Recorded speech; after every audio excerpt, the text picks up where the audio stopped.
আজকে আমি কি নিয়ে কথা বলতে চাচ্ছি, আপনারা হয়তো আমার ভিডিওর থাম্বনেল দেখে কিছুটা বুঝে গেছেন।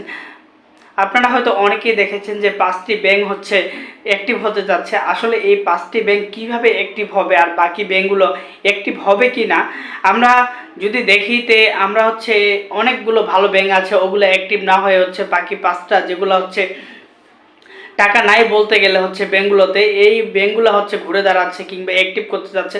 আসলে এটা কতটুকু গুরুত্বপূর্ণ এবং কতটুকু সত্য যে এই ব্যাংকগুলো অ্যাক্টিভ করা হচ্ছে বা কিভাবে অ্যাক্টিভ করা হবে, সে বাকি যে ব্যাংকগুলো আছে টাকার সংকটে পড়া সেই সব ব্যাংক অ্যাক্টিভ হবে কি না, আজকে এ বিষয়ে আলোচনা করব এ টু জেড। আজকের এই ভিডিওটি শুরু করার আগে আপনার কাছে আমার ছোট্ট একটি অনুরোধ, আপনি যদি আমার চ্যানেলে নতুন হয়ে থাকুন আমার চ্যানেলটি সাবস্ক্রাইব করে রাখুন নতুন নতুন ভিডিও পাওয়ার জন্য।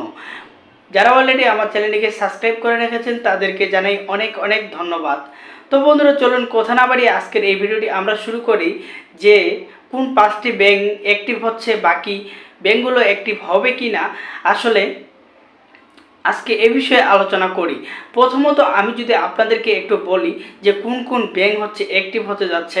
Social Islamic bank, global Islamic bank, union bank, scream bank, first security Islamic bank, এই 5টি ব্যাংক হচ্ছে অ্যাক্টিভ হতে যাচ্ছে।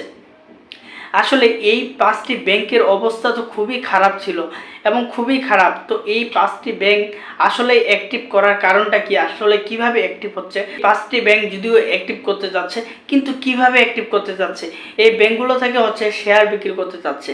ধরেন যে শেয়ার অর্থ আপনাকে আমি যদি একটু বোঝানোর জন্য যদি বলি, ধরেন যে একটা ব্যাংকে হচ্ছে 1 লক্ষ টাকা আছে, 1 লক্ষ টাকা কোনো গ্রাহককে না দিয়ে এখানে হচ্ছে শেয়ার তৈরি করবে।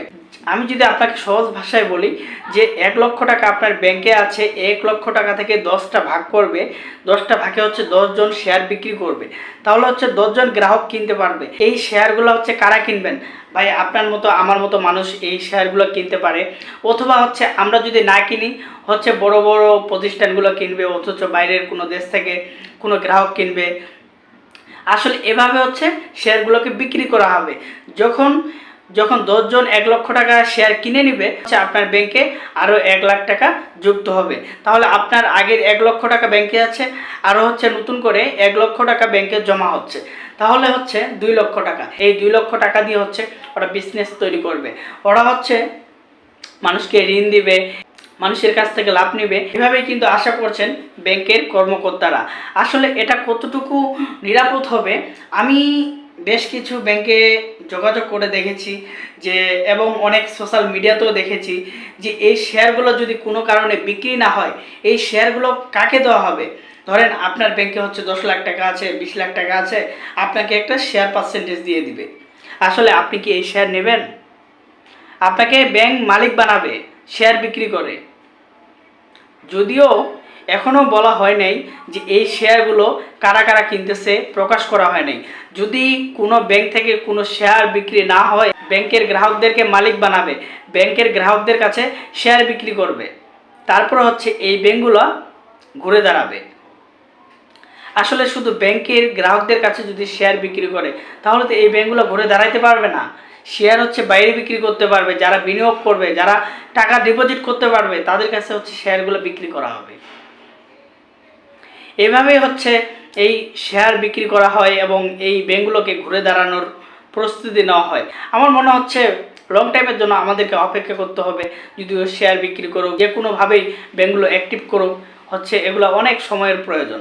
এখন আসি, ন্যাশনাল ব্যাংক, পদ্মা ব্যাংকের মতো আরও বেশ কিছু প্রতিষ্ঠান আছে যারা অচল হয়ে গেছে, ব্যাংকে টাকা নাই, গ্রাহকরা টাকার জন্য ভুগতেছেন, কিন্তু এইসব ব্যাংক এখনও অ্যাক্টিভ করবে বলে প্রকাশ করছে না। আসলে এইসব ব্যাংক কেন অ্যাক্টিভ করতে চাচ্ছে না সরকার?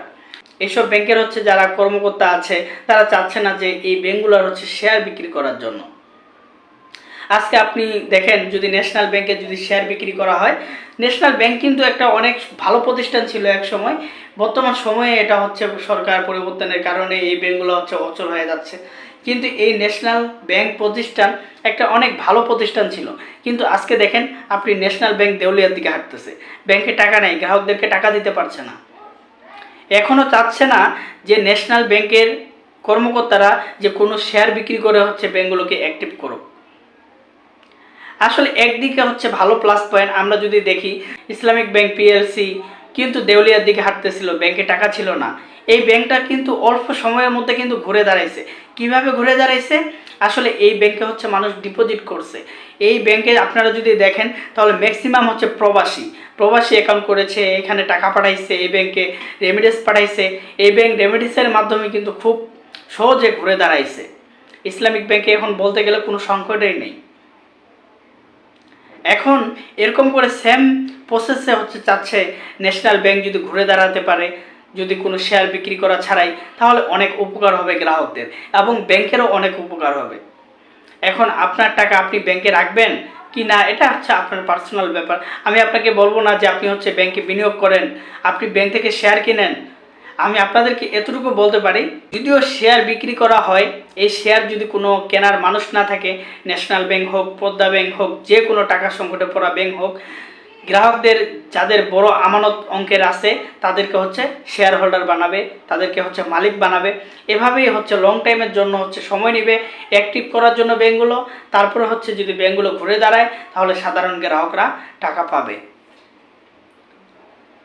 আজকের এই ভিডিওটি আপনার কাছে কেমন লেগেছে অবশ্যই কমেন্ট করে জানিয়ে দিবেন। যে কোনো ব্যাংকের আপডেট পেতে অবশ্যই আমার চ্যানেলটা সাবস্ক্রাইব করে রাখবেন। ধন্যবাদ।